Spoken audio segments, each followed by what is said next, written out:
If you were hoping to buy a PlayStation 6 or maybe even a Switch 2 in the near future, I've got some bad news for you, as Bloomberg just issued a report about the rising cost of hardware due to the AI race, thanks AI, and it's not looking good. Because, first up, as it applies to Sony, apparently, according to the sources, Sony is considering delaying the PlayStation 6 from what was presumably a 2027 launch date to 2028 or 2029. That's a potential 2 to 3 years away from now, or even longer if you consider it'll probably launch in the latter half of each year.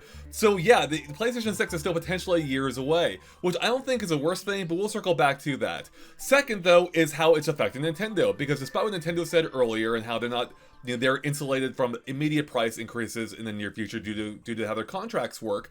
Bloomberg is saying that even Nintendo is considering internally, increasing the price of the Switch 2, depending on how things go here, and that could possibly happen this year, according to this article, which would suck because for many the Switch 2 is already considered to be expensive, and so you tack on another 50 or 100 bucks on top of that, we're looking at a pretty pricey system at this point, which could be a major problem, especially if this happens before the holidays, which is typically a big selling period for Nintendo. Though this last one was a little bit on the disappointing side relatively. So we'll have to see what happens. As for PlayStation 6 being delayed to 2020 to 2029, I'm 100% okay with this.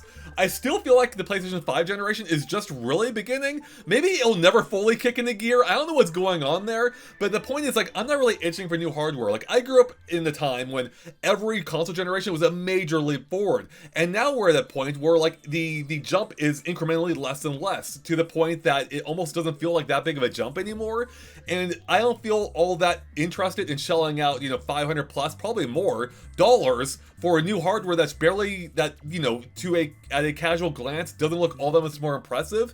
So at this point, I say, yeah, hold off as long as possible. I'm not itching for new hardware. I don't think I'm alone on that. I know some people are, of course. But yeah, if it's 2029, that's totally fine by me. So let me know in the comments below if you agree with me, though. At this point, I still think PS5 games are coming out that look great, and I'm not feeling like the hardware's anywhere close to being fully tapped. And especially, with GTA 6 not even being out yet, which looks amazing, and we'll have to see how, that fully runs, of course.